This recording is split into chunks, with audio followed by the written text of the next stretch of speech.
Hola, seguidores y seguidoras. Soy María Cuarentenial y hoy voy a explicar una píldora de literatura que es simplemente explicar lo que es la literatura, que seguro que alguna vez os lo habéis preguntado.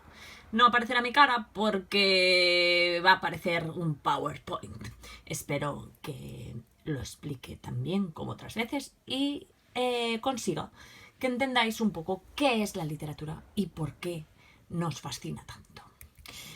Comenzamos con la ficción. La literatura, para empezar, es ficción. Ficción es una historia, son historias que son irreales. Por eso tenemos a Sinbad el marino, que contaba historias y disfrutaba cuando todos le escuchaban e incluso pagaba monedas de oro a quien escuchaba sus aventuras cuando era joven por los mares. También tenemos a Sherezade, que es la protagonista de las Mil y una noches, una muchacha que decide salvar al pueblo de la violencia del sultán. El sultán se había casado con una mujer que le había engañado y tan enfadado quedó que cada vez que se casaba, que decidió que se casaría con una doncella diferente cada noche y en la noche de bodas la mataría antes de que tuviera opción a engañarle. Sherezade, que era muy valiente, dijo que ella se ofrecía para casarse con el sultán y que aseguraba que no la iba a matar. Y así fue. Ella por las noches, cuando antes de dormir, comenzaba a contarle una historia al sultán, una historia interesante, una historia que dejaba siempre en el momento de más intriga, diciendo, tengo mucho sueño, y comenzaba a bostezar. Sabremos la continuación de la historia mañana. Y así, el sultán cada noche esperaba las historias de la gran narradora Sherezade.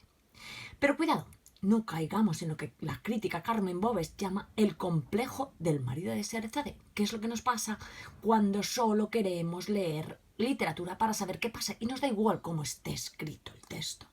Pues no, como esté escrito el texto hace que el texto sea literario o no. También Luis Landero, que es un escritor del siglo XX, dice que el hombre es sobre todo un animal narrativo. Dice que nos pasamos el día contando historias. Este es el texto de Luis Landero, pero yo os lo voy a resumir. Dice que nos pasamos la vida contando historias. Lo que hemos pensado, imaginado, soñado, lo que recordamos. Que todos somos como Sinbad el marino, que somos como Proust, o como Sherezade, y que somos como Proust, que es el autor de En busca del tiempo perdido, un literato francés buenísimo, pero también como la señora que vuelve del mercado y que cuenta la historia, a veces haciéndose protagonista, dándose más importancia, a veces quitándosela, y de eso tenemos experiencia todos. Pues por ejemplo, cuando una persona llama a la radio y dice, tengo una amiga que, y en realidad es ella, o al revés. Entonces dice que recrear es realmente hacer literatura. Bueno, vamos a contrastar esta idea de Luis Landero. Lo que primero que tenemos que hacer cuando vamos a leer una obra de literatura es hacer un pacto de ficción. No hagamos como Don Quijote, que ve a unos titiriteros que están representando en la plaza del pueblo una lucha y arremete contra ellos porque quiere defender a los que van perdiendo. Pues es un error de Don Quijote, pero Don Quijote está loco. Nosotros tenemos que hacer un pacto de ficción, no podemos enfadarnos porque haya un animal que habla en las fábulas pensando, pero ¿qué pasa si en la vida real no hablan los animales? No, hemos hecho un pacto de ficción, vamos a hacer como que nos creemos todo aquello y como que todo ello tiene lógica. Ficción no significa mentira, porque claro, entonces tenemos a Norton Fire, que dice que si un bibliotecario de repente recibe en su biblioteca una autobiografía, se pararía a pensar y diría, ¿dónde la coloco? Si me creo lo que dice este hombre, la colocaré en biografías, pero si creo que se lo ha inventado, la colocaré en ficción. Pues no, ficción no es mentira, es una maravillosa verdad literaria. Y ahora voy a hablaros de los grados de ficción, porque hay una ficción que es inverosímil, como El Señor de los Anillos, por ejemplo. Son mundos fantasiosos que no podrían suceder nunca. Y luego tenemos una ficción verosímil, como por ejemplo las novelas del realismo, Fortunata y Jacinta, La Regenta. Son historias que no han sucedido, pero que bien podrían haber sucedido.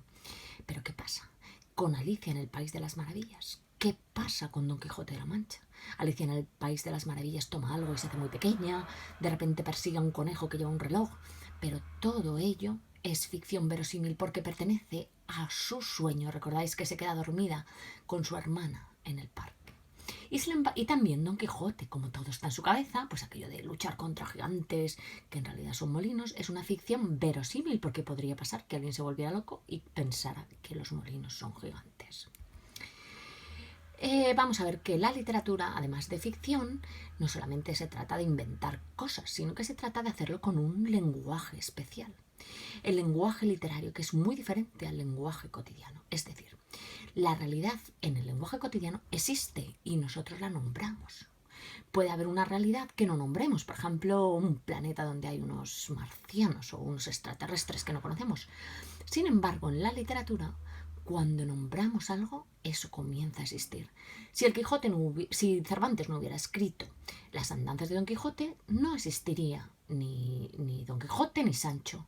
Son los autores literarios los que hacen que existan esas realidades literarias. He dicho realidades, pero son ficciones. En el lenguaje coloquial hay una relación automatizada entre signo y realidad. Nosotros pues queremos rápidamente ver el significado de las palabras. Sin embargo, en la literatura tenemos que pararnos a ver cada palabra y a disfrutar de lo bien que está escrito el texto antes de ir al concepto. Y os voy a poner un ejemplo que cita el gran Borges en un libro que se llama La metáfora y que dice así. Chan-Tzu cita un poema de un filósofo Chan-Tzu. Chan-Tzu soñó que era una mariposa y al despertar no sabía si era un hombre que había soñado ser una mariposa o una mariposa que ahora soñaba ser un hombre. Fijaos lo importante que es la elección de las palabras. Si aquí Chan-Tzu hubiera elegido en vez de una mariposa un león, ya perdería todo el sentido de este texto y ya no sería tan literario.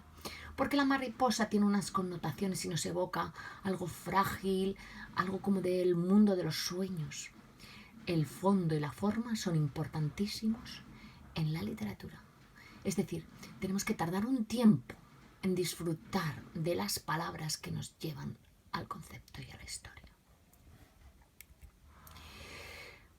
Aquí os he puesto, que os lo voy a leer porque quizá no se lea bien en la pantalla, aquí os he puesto una expresión que podemos decir en lenguaje cotidiano para que veamos la diferencia entre el lenguaje cotidiano y el lenguaje literario, que es la función poética. La función poética consiste en prestar mucha atención al mensaje y construirlo de tal modo que llame la atención, que conmueva, que nos produzca placer estético. Fijaos en el lado izquierdo, este texto dice, bueno, lo he escrito yo, no es nada poético, dice: goza de la vida mientras eres joven y hermosa, que el tiempo pasa rápido y pronto serás vieja y al final morirás. No es nada bonito, además el mensaje es horrible, aunque es cierto. Ahora vemos el texto, el soneto de Góngora, que sí que es bellísimo, lo voy a leer. Mientras por competir con tu cabello, oro bruñido, el sol relumbra en vano, mientras con menosprecio en medio el llano mira tu blanca frente el lilio bello, mientras a cada labio por cogello siguen más ojos que al clavel temprano, y mientras triunfa con desdén lozano del luciente cristal tu gentil cuello, goza cuello, cabello, labio y frente, antes que lo que fue en su edad dorada, oro, lilio, clavel, cristal luciente, no solo en plata o viola truncada, se vuelva más tú y ello juntamente, en tierra, en humo, en polvo, en sombra, en nada. A ver, el mensaje también es muy funesto y muy triste, bueno, pero es real. Pero está escrito con tal belleza que nos produce una emoción estética. Eso es la literatura. Otro ejemplo de Lorca, un autor más actual. Qué difícil es todo, pero haremos lo posible para que salga adelante nuestra historia de amor, que nos queremos mucho. Eso se puede decir así y no simplemente vamos a las palabras para coger el significado, pero lo podemos decir de este modo tan bello como hace Lorca, lleno de metáforas en la gacela de amor desesperado. La noche no quiere venir, para que tú no vengas ni yo pueda ir, pero yo iré, aunque un sol de alacranes me coma la sien, pero tú vendrás, con la lengua quemada por la lluvia de sal. El día no quiere venir, para que tú no vengas ni yo pueda ir, pero yo iré, entregando a los sapos mi mordido clavel, pero tú vendrás por las turbias cloacas de la oscuridad. Ni la noche ni el día quieren venir, para que por ti muera y tú mueras por mí. No me digáis que no es mucho más hermoso, y nos dice lo mismo, que se quieren mucho y que es muy difícil la unión. Entonces lo que tenemos es en el lenguaje literario un desvío, un extrañamiento. Nos llama la atención el lenguaje porque no es como suele ser cuando hablamos en la vida cotidiana. El lenguaje literario, hay autores que dicen que es un código primario, que primero aprendemos la literatura y después aprendemos el lenguaje normal o el lenguaje cotidiano. Y otros que dicen que el lenguaje no literario viene antes y que después hacemos una elaboración y llegamos al lenguaje literario. A mí me parece más lógica esta explicación. Entonces, el lenguaje literario, por lo tanto, está lleno de figuras literarias que suponen pues un esfuerzo del autor. Entonces, la RAE nos dice en su gramática: la literatura es una construcción figurada que se aparta de la natural, claro. Y las figuras son opuestas a la sintaxis regular. Pensemos en el hipérbaton, que consiste en alterar el orden de una oración, ¿no? Por ejemplo, ese famoso poema de Becker que dice: en el salón, en el ángulo oscuro de su mano, tal vez olvidada veías el arpa. Que, claro, descoloca la frase para que nos llame la atención. Entonces las figuras es verdad que se oponen a la sintaxis regular. Pero ¿qué pasa con estas definiciones? Que llegaríamos a un punto tan extremo como el de Richard Ockman, que se dedica a traducir a autores famosos como Faulkner, Joyce y Gerald Lawrence Darrell a una prosa normalizada. O sea, él dice, bueno, a ver, esto es literatura, está escrito de un modo muy complicado y muy oscuro, yo lo voy a pasar a cómo se escribiría en un lenguaje cotidiano. Bueno, en realidad es una estupidez, pero bueno, estos autores se divierten con estas cosas. Luego tenemos a Felipe Benítez Reyes, que es un poeta y nos dice en este texto: para el gremio universitario, el poeta es una especie de diablillo burlón que endosa que una metáfora y un oxímoron, más allá de una litote, como si jugara las adivinanzas con el alumnado. O sea, nos viene a decir que la literatura consiste en algunos... La literatura es maravillosa. Lo que nos quiere decir es que algunos profesores de universidad se dedican a destripar la literatura buscando solamente las figuras que hay allí. Y la literatura es mucho más que figuras literarias, porque es que el lenguaje cotidiano también tiene figuras literarias.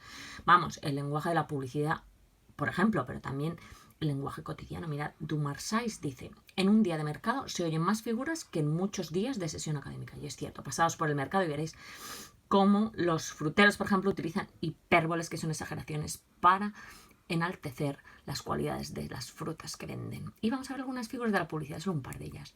Por ejemplo, aquí tenéis una personificación: la ilusión viaja con Iberia. ¿Y tus defensas han desayunado? Pues a ver, quien desayuna es una persona, no sus defensas, ¿no? Piensa en verde, también, que es una metáfora.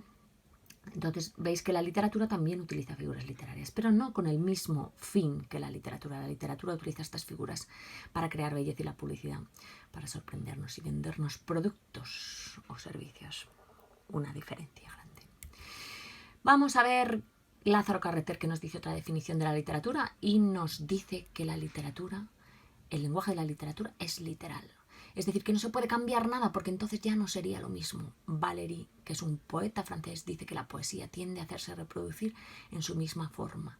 Y existe el concepto de cenestesia literaria, que quiere decir que todo en el poema está anclado y no se puede cambiar porque cambiaría todo el poema. Voy a poneros un ejemplo de cenestesia literaria. Es este poema de Garcilaso: en tanto que de rosa y azucena se muestra la color en vuestro gesto.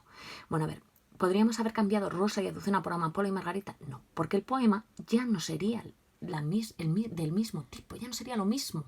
La palabra está anclada, si la movemos se mueve todo. Primero, si decimos amapola, ya la rima ya no nos funciona, porque ya en vez de rosa, que son 2 sílabas, amapola serían 4. Y además todas las connotaciones que tiene rosa tiene la connotación de lo efímero, tiene la connotación del topus, del cóligo virgo, rosas. O sea, azucena tiene también otras connotaciones diferentes a margarita. Entonces no podemos cambiar nada. Por ejemplo, Borges nos pone este ejemplo. Dice: 2 rosas rojas en la luna. No lo entendemos, porque es que es verdad que no lo entendemos, pues no significa nada, pero nos conmueve lo bonito que es el placer estético que habla Pseudo Longino. Es lo que dice Aristóteles que nos pasa cuando vemos una obra de arte. Por ejemplo, vemos un cadáver en la vida real y nos produce horror, no nos gusta verlo. Pero sin embargo, si lo vemos pintado por un autor y está perfectamente hecho y nos conmueve, nos puede gustar, nos puede crear placer estético. A ver, no nos gusta a lo que se refiere, pero sí nos puede gustar cómo está hecho el arte que hay ahí dentro. Pero vamos a Vargas Llosa, que nos dice, bueno, vale, figuras, literatura. La literatura no es solamente que tenga que estar bien escrita.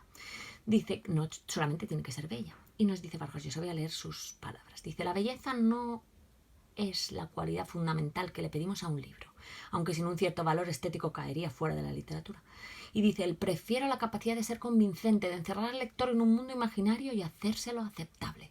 Es decir, de transportarnos a otro sitio y de hacernos que estemos dentro de la obra y fuera de la realidad circundante y disfrutando, tan metidos en nuestra novela, tan absortos.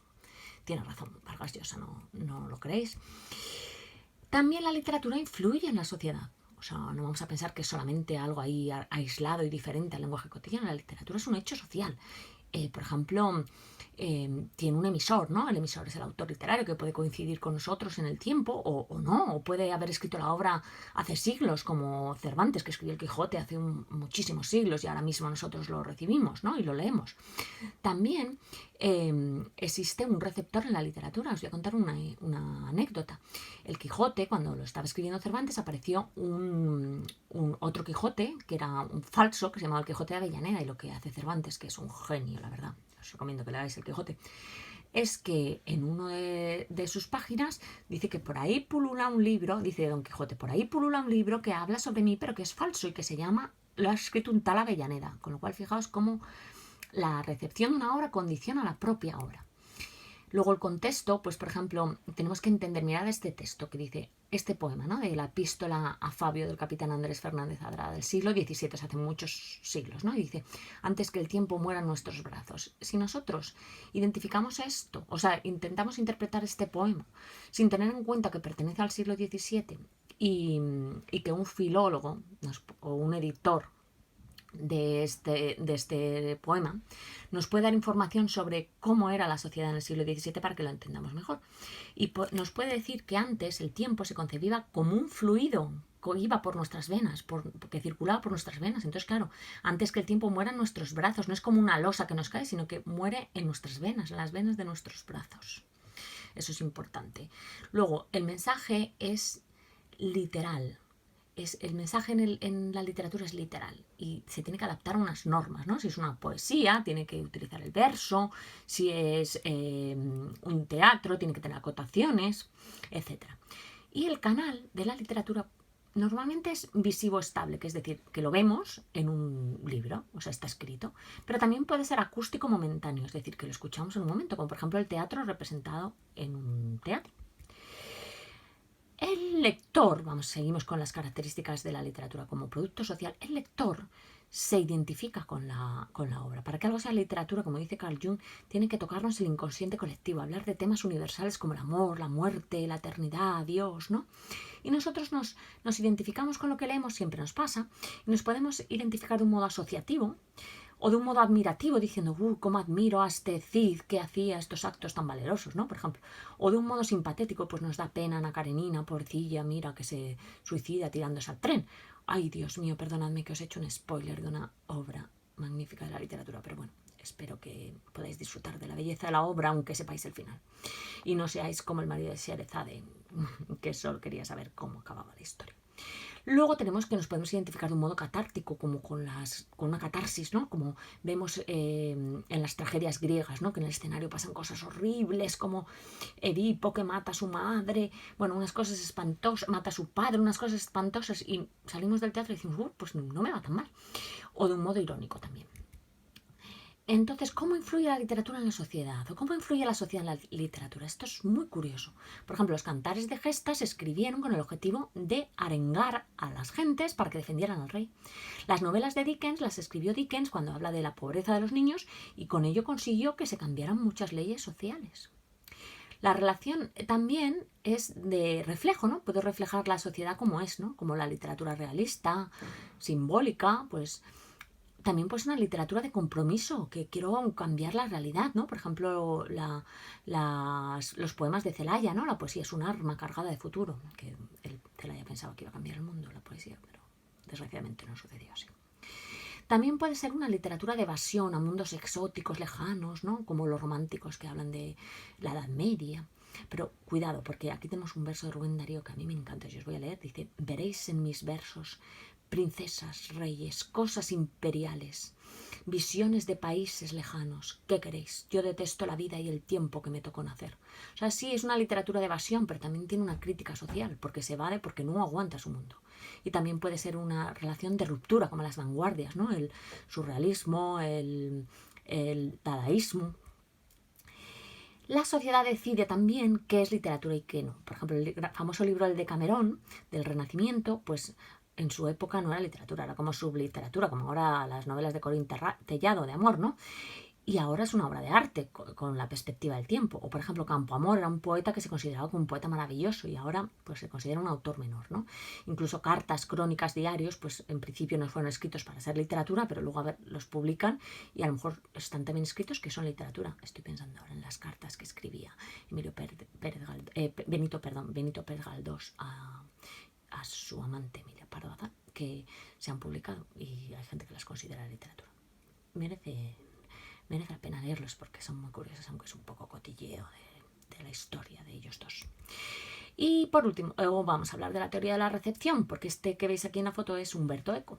Y Umberto Eco piensa que al principio, cuando empieza a escribir, dice que cada lector interpreta la obra como quiere. Y entonces escribe ópera aperta, la obra abierta, o sea, abierta, que cada lector la interprete como quiera. Después él empieza a escribir novelas, por ejemplo, El nombre de la rosa, no sé si la conocéis, y pasa ya y cambia, ¿eh? Ya dice, a ver, de la intención del lector a la intención de la obra. Oye, que la obra se puede interpretar como uno quiera, bueno, siempre dentro de unos límites, ¿no? Porque, claro, el autor quiere decir algo en concreto.